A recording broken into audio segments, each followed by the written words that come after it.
Bon, bonjour et re-bienvenue sur la chaîne. Alors, ça va être une petite vidéo assez rapide qui n'était pas forcément... Je sais pas comment dire, c'était au programme et c'est au programme en même temps. Pourquoi? Parce que j'aime bien ce genre de petites vidéos qui sont assez rapides à faire avec un faux décor comme vous le voyez derrière. Mais c'est surtout parce que on a énormément de news au niveau, pour nous des années 80-90, on a énormément de news qui sont apparues ces derniers mois. J'ai pas eu le temps d'en parler, c'est quelque chose que je voulais faire absolument sur MrJean.tv. Mais maintenant que la communauté est là et qu'elle me donne la force, maintenant je peux me permettre de faire quelques petites vidéos. Alors déjà, je tiens absolument à remercier tous les gens qui m'ont mis des commentaires, qui m'ont donné la force. Pour le moment en tout cas, j'essaie de retenir le maximum de noms, de pseudos, etc. pour savoir qui était là depuis le début, qui était là pour me soutenir depuis le début, qui me donne la force. J'ai pas mal de noms là sous les yeux et j'essaie de bien entendu retenir tout le monde. Surtout, le plus important pour moi, c'est j'essaie quand même de répondre à tout le monde. Alors jusqu'à présent, j'étais un peu lent parce que je n'avais pas connecté mon compte ici à mon téléphone. Maintenant que je l'ai fait, normalement je serai apte à répondre. Alors pour donner un petit update, parce que mes abonnés c'est vous, on est pour le moment 155 abonnés sur Ici Caillou Japon. C'est pas mal, voilà, pour une première vidéo faire 155 abonnés. Alors j'espère que ça va être exponentiel et qu'on va pouvoir augmenter le nombre d'abonnés et que vous soyez plus nombreux, mais c'est pas mal. On a quand même 80 commentaires, ce qui est aussi bien. Alors bien entendu il y a la réponse, on va dire que c'est à peu près la moitié, 40 commentaires, mais merci d'avoir donné la force et d'avoir donné à YouTube de quoi se nourrir au niveau de l'algorithme. Voilà, aujourd'hui on parle des nouveaux animés. Alors il y a eu déjà Dragon Ball Daima, il me semble peu de gens parlent parce que peu de gens veulent le regarder. J'ai regardé pour vous, donc vous n'avez pas forcément besoin de le faire. On parle dessus de Dragon Ball Daima, c'est parti. Alors, tout d'abord, prenez votre café. On va débriefer un peu cet épisode 1 et 2. Pour Dragon Ball Daima, on va faire très simple. L'épisode 1 était une très bonne surprise, notamment au niveau de l'animation. Alors, il y a quelqu'un la dernière fois qui m'a posé la question en live. Qu'est-ce que j'ai pensé de Dragon Ball Daima et de Ranma? Et c'est exactement ce dont je vais parler aujourd'hui. Dragon Ball Daima, le premier épisode donc était une très bonne surprise avec une belle animation. Il y avait justement des rappels par rapport à la saga Buu. On a vu Majin, Vegeta, on a vu de très belles choses, de très belles animations. Ça veut dire qu'ils sont capables de faire de belles animations sur du Dragon Ball Z. Et pour le premier épisode, moi j'ai apprécié. Maintenant, on va dire que je redoutais un peu le moment où ils allaient devenir petits. L'épisode 1, il n'y a pas de moment où ils deviennent petits. Donc c'est pour ça que j'ai plus ou moins apprécié l'épisode. Après, ça n'engage que moi. Je trouve que le scénario est trop redondant par rapport à GT. Ils auraient dû faire quelque chose de différent. Je suis désolé. Je sais que c'est Akira Toriyama et qu'il a une affection particulière pour Dragon Ball et tout ce qui est petit, notamment quand Sangoku est petit et fait de l'exploration. Le Dragon Ball de base était bien. Je pense qu'il aurait été mieux de faire une aventure type side quest de Sangoku quand il était petit, ou bien encore refaire la jeunesse de Vegeta. Vegeta qui est un personnage qui est beaucoup trop secondaire à mon goût sur Dragon Ball, alors qu'il y a beaucoup de choses à faire avec Vegeta. Je pense qu'on aurait pu jouer avec les émotions de Vegeta et la manière dont il est, admiration, haine avec son père. Donc il y avait pas mal de choses à faire au niveau de sa jeunesse. Recommencer avec un Dragon Ball Daima et là on arrive à l'épisode 2 justement où tout le monde est petit. C'était trop redondant avec Dragon Ball GT. J'ai apprécié l'épisode 1, j'ai moyennement apprécié l'épisode 2. Dragon Ball GT, pour ceux qui n'ont pas la référence, c'est un animé qui a été fait en 1996, donc juste après Dragon Ball Z. Pour ceux qui étaient fans de Dragon Ball et Dragon Ball Z, comme moi, un peu déçu parce qu'on est arrivé à un moment donné où justement Sangoku et Vegeta commençaient à avoir un arc intéressant avec justement à la fin Oob qui est parti entraîner. Tout ça pour revenir en arrière, à quand ils étaient petits avec Trunk qui n'est pas du tout le Trunk qu'on a connu, à rappeler le Trunk du futur, le personnage le plus badass de Dragon Ball. Personnage que tout le monde a kiffé, surkiffé, apprécié. Je pense que d'ailleurs il doit faire plus de figurines autour de ce Trunk. La différence maintenant, c'est que le Dragon Ball GT et le Dragon Ball Daima, c'est que le Dragon Ball GT est non canon parce qu'il n'est pas basé sur l'œuvre de Akira Toriyama, alors que le Dragon Ball Daima est canon et ça a été la dernière petite œuvre de Akira Toriyama. Donc forcément, en tant que fan, c'est là où on est partagé. En tant que fan, normalement, tu es censé être touché et apprécier la dernière œuvre d'Akira Toriyama. Daima. Néanmoins, je dirais que la redondance avec Dragon Ball GT, avec le vœu avec les boules de cristal, etc. et le fait qu'il redevienne petit, c'était... Voilà, donc là c'est l'épisode numéro 2. L'épisode numéro 2, on est sur le fait qu'il soit petit. Alors il y a des choses qui sont intéressantes, bien entendu, le fait que la physique qui s'applique à leur corps quand ils sont petits est un peu différente et qu'ils n'arrivent pas forcément à contrôler. Et non seulement la distance, de toute façon je ne mets pas trop de spoil. Après il y a une petite explication sur les oreilles pointues comparées aux oreilles rondes. Pas mal de gens viennent du royaume des démons, notamment les Namek, donc ça c'est une surprise. Les Namek viennent du royaume des démons. Et là, petit spoiler alerte, passez si vous aimez pas, c'est que les Namek n'aiment pas être dirigés. Donc ils sont partis du royaume des démons. Voilà, donc ça je vous laisse le regarder. Premier épisode était un petit, on va dire un petit 7,5 sur 10. L'épisode numéro 2 ressemble plus à un filler, c'est-à-dire qu'on explique pendant des millénaires, il se passe pas forcément grand chose. On est sur un petit 6 sur 10. Alors il faut savoir que j'adore donner des notes parce que ça donne une bonne référence par rapport à mes goûts. Et après, moi ce qui m'intéresse c'est surtout de savoir vos goûts, savoir si vous mettez la même note, etc., etc. Alors je comprendrai sur le Dragon Ball Daima épisode 2 qu'on puisse mettre un 4 sur 10 voire un 3 sur 10 parce que si vraiment on est venu pour voir de l'action, etc., sachant que c'est pas une série qui va s'étendre sur des années et des années, c'est une série qui va être assez courte, je pense. Tous les épisodes sont maintenant dans la boîte, il reste plus qu'à les lâcher semaine après semaine. Sachant qu'il y a peu d'épisodes, je pourrais mettre Dragon Ball Daima un peu plus bas que 6 sur 10, mais parce que voilà, ça se laisse regarder. Je vais pas dire que c'est dégueulasse, l'animation est toujours aussi jolie, ça fait plaisir de voir Goku petit. J'aime un peu moins Vegeta quand il est petit. Je pense aussi que c'est une erreur d'avoir fait tout le monde petit comme ça. C'est intéressant de voir Tortue Géniale petit aussi. Je pense qu'ils auraient dû faire quelque chose comme C18 qui ne devient pas petit vu qu'elle est à moitié cyborg. Alors je sais qu'il y a une histoire de comme quoi elle est redevenue totalement humaine, etc. Mais peut-être dire que les composants cyborg qui l'animent l'ont empêché de redevenir petit et justement voir un peu la séparation entre Krillin qui est devenu encore tout petit et C18 qui reste adulte, ça aurait pu être pas mal. Bon voilà, sachant qu'il y a Dragon Ball GT, je pense qu'il y a peu d'idées parce que c'est vraiment un Dragon Ball GT bis repetita, à part l'animation qui est très jolie, le fait que ce soit l'œuvre de Akira Toriyama, en espérant qu'il n'y ait pas trop de transformation. On passe maintenant à Ranma 1,5. Alors, Ranma 1,5, je vais pas parler de l'épisode 1, 2, 3, il y a 3 épisodes sur Netflix. À noter que Netflix, ces petits malins, alors je sais pas pourquoi, quand vous allez sur un Ranma 1,5 ou que vous allez sur, par exemple, du Sailor Moon, ils ont la traduction en anglais. Il y a plusieurs possibilités de langue dessus. Alors que sur Dragon Ball, ils ne mettent tous les films, la série justement, ils ne mettent aucune traduction. Netflix. Alors je sais pas quelle est la politique sur Netflix pour pouvoir faire ça, mais en l'occurrence faire ça sur un Netflix japonais, sachant qu'il y a forcément des gens qui vivent au Japon, comme moi, forcément ça, si vous n'avez pas de VPN, vous n'avez pas accès à des Crunchyroll, etc. Donc forcément ça entraîne la lecture pirate, ce qui est complètement, allez on va dire le mot, c'est complètement débile. Netflix est ennuyant sur ce point là, sachant que, alors peut-être qu'il y a quelque chose, il faut quand même réfléchir intelligemment aussi, peut-être qu'il y a Netflix Japon et Netflix du reste du monde qui est un peu différent.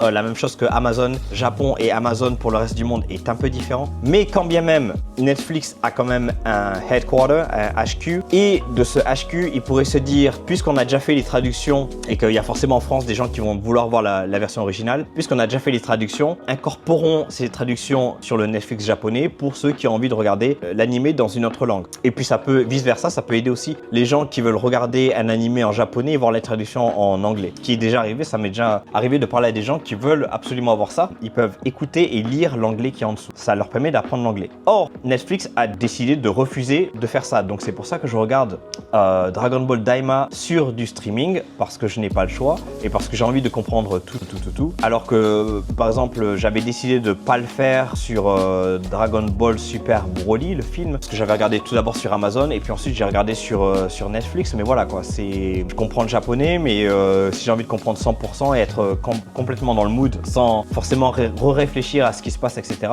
Voilà. Donc gros point négatif sur Netflix, mais Ranma 1,5 en l'occurrence est traduit en anglais. Et Ranma 1,5, on était plusieurs à regarder Ranma 1,5, on l'a regardé en groupe. Le premier épisode, le deuxième épisode j'ai regardé tout seul et le troisième épisode on l'a regardé en groupe. Tout le monde, japonais et moi y compris, donc français, on a surkiffé. C'est marrant, c'est rythmé, c'est bien animé et franchement, on s'embête pas. À la fin d'un épisode, très simplement, alors je connais Ranma déjà de base depuis, mais les gens qui étaient avec moi ne connaissent pas du tout Ranma. Pas du tout. Et à la fin du premier épisode, la première phrase qui est sortie, c'est Omoshiroi. Genre, c'était vraiment trop bien. Et franchement, je pense que je vais pas trop m'avancer là-dessus. Je vous laisse le regarder et vous me dites ce que vous en pensez. Cette nouvelle série Ranma, parce que c'est plaisant visuellement et parce que c'est bien fait, c'est bien rythmé, c'est bien marrant, etc. Alors, je sais pas si c'est marrant parce que le fait de parler japonais, etc., ça emmène le fait qu'on comprenne plus l'humour japonais avec quelques petites interjections qui sont marrantes, ou si c'est vraiment marrant pour tout le monde. Alors, bien entendu, vous n'allez pas vous marrer pendant 5 minutes non-stop, mais il y a des moments où on sourit, on ricane. Les combats sont bien faits. Par rapport à Dragon Ball Daima, Dragon Ball GT, c'est vraiment le type d'humour qui est rythmé, qui est marrant, et on passe de suite à autre chose. Et puis, ils ont un peu ce rythme qu'il y a beaucoup dans les animés japonais, qu'il y a notamment dans le collège Fufufu, on passe d'un moment sérieux à drôle, sérieux. C'est un peu parfois n'importe quoi, ça n'a pas de sens, mais c'est rafraîchissant. Donc Ranma, honnêtement, c'est bizarre de dire ça, mais Ranma, j'ai plus apprécié regarder Ranma que Dragon Ball. Et vraiment, j'attends l'épisode prochain avec impatience, quoi. Parce que c'est vraiment un truc, je me prends pas la tête. Alors, il y a un autre truc qu'il faut prendre en considération, c'est est-ce que parce que Dragon Ball, il y a eu quand même pas mal d'épisodes, on a trop de références à comparer avec. Donc Dragon Ball Daima, on compare avec et Dragon Ball GT et ce que c'est par rapport à Dragon Ball Z. Donc toutes les sagas, Freezer, Cell, Boo. Ranma, il n'y a pas forcément de référence à part l'animé d'avant. Donc forcément, c'est rafraîchissant. Mais franchement, un kiff. Et là, je mettrai un 8,5 sur 10 à Ranma. C'est pas parfait non plus, mais ça fait du bien. Voilà. On passe maintenant au nouveau jeu que j'ai acheté avec Léo qui en parlait sur un live. Et ce jeu n'est autre que Dragon Ball Sparking Zero. Donc on l'a acheté ensemble. J'ai mis pas mal de temps à y jouer parce que je vous cache pas qu'en ce moment je fais aussi le nouveau Zelda. Comme vous avez vu sur ma vidéo précédente, je faisais la découverte de Zelda. Dragon Ball Sparking Zero est pas mal. En tout cas visuellement, encore une fois, c'est très plaisant. Alors bien entendu c'est fait avec Unreal Engine 5. Donc forcément c'est l'un des meilleurs engins développés dernièrement. Donc forcément ça va être absolument beau. Le jeu en lui-même, il y a quelques petits bugs, mais c'est surtout, il est super dur. Il est trop dur. Donc si vous avez envie d'allumer votre console et juste d'apprécier le jeu, c'est non. C'est un gros non. Il faut apprendre, passer par du tutoriel, 1 milliard de combos, apprendre les combos, etc. avant de pouvoir maîtriser le jeu et au moins s'amuser pendant le mode histoire, sinon le mode histoire est un calvaire. Alors c'est un peu le jeu dont vous êtes le héros. Quand vous prenez une décision, en gros, vous avez deux chemins qui se séparent et vous prenez soit un what if, soit l'histoire normale. J'ai fait le what if et je l'ai fini sans problème. J'ai pris l'histoire normale et à un moment donné, il vous propose de rabaisser le niveau plus faible. Je ne l'ai pas fait. J'en suis toujours au combat contre Vegeta. Combat contre Vegeta dont tout le monde se plaint. Même les gens ont commencé à faire des tweets en se plaignant du niveau de difficulté contre ce Vegeta en disant qu'il fallait absolument faire un update pour rabaisser ça. Alors surtout que c'est pas très encourageant, sachant que c'est quasiment le début du jeu. Il y a le combat contre Raditz, le combat contre Nappa, le combat contre Vegeta. Les 3 premiers ennemis, sachant qu'on va jusqu'au combat contre Jiren normalement, il me semble, si je ne me trompe pas. Trop dur. J'ai fait le combat, j'ai fait 4-5 fois contre le Vegeta gorille là. J'ai arrêté la console, ça m'a saoulé. Ça m'a saoulé de ouf. Et encore une fois, je réitère, parce que je l'avais dit ça dans mes vidéos précédentes, je préfère à l'heure actuelle jouer à Dragon Ball Kakarot. Quand vous faites le mode histoire, justement, il y a toute cette partie, moi, qui est pas forcément ma partie préférée. Raditz, justement, Raditz, Nappa, Vegeta, voilà. Mais quand j'ai joué à Dragon Ball Kakarot, ça m'a remis un peu dans la nostalgie de l'anime, etc. Et au lieu, justement, de regarder l'anime, je jouais au jeu et je me disais, ah ouais, putain, en fait, c'était pas mal. Même la saga Namek, je kiffais pas tout sur la saga Namek parce qu'il y avait des longueurs et puis c'est vrai que c'était long, etc. C'est juste le moment où il se transforme vraiment contre Freezer où c'était vraiment un moment magique. Mais quand bien même, quand j'ai joué à Kakarot, vraiment ça m'a remis un peu dans le bain, dans le mood, tu vois, de l'animé. Je ne me remémorais pas tout et ça m'a remis dans la nostalgie, dans un bon mood de Dragon Ball. Alors que ça ne me fait pas ça pour Dragon Ball Sparking Zero. Je joue au jeu, ça fait du bien de faire des combos, etc. Après, comme j'ai essayé que le mode histoire, je peux pas trop le juger en tant que jeu de combat parce que j'ai pas essayé tout le monde et parce que je sais pas encore qui sera mon personnage préféré. Mais si on juge en termes de mode histoire, je dirais même le mode combat. je kiffe plus Dragon Ball Kakarot. J'espère que c'est un sentiment qui peut quand même évoluer. Je vais pas non plus rester bloqué sur cette idée. J'aime bien la nostalgie que m'apporte Dragon Ball Kakarot. Il y a plein de gens qui disent qu'ils n'aiment pas forcément Dragon Ball Kakarot, c'est trop éparpillé, etc.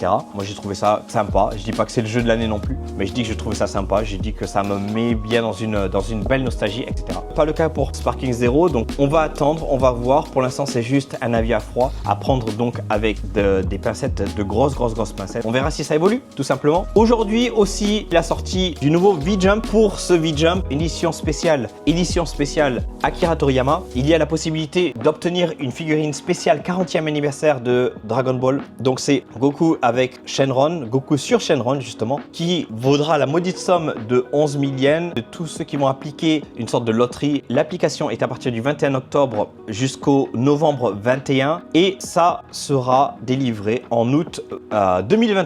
Donc vous avez le temps, mais comme d'habitude, les SH Figures sont extrêmement demandés au Japon et partent très vite, et quand c'est des éditions spéciales comme ça, vous pouvez les retrouver dès le lendemain. Énormément de scalpers bien entendu, vous les trouvez le lendemain en revente au triple, quadruple, voire 10 fois le prix, parce que c'était trop dur à avoir, parce que les gens y ont pas pensé, parce qu'ils se réveillent trop tard, etc., etc.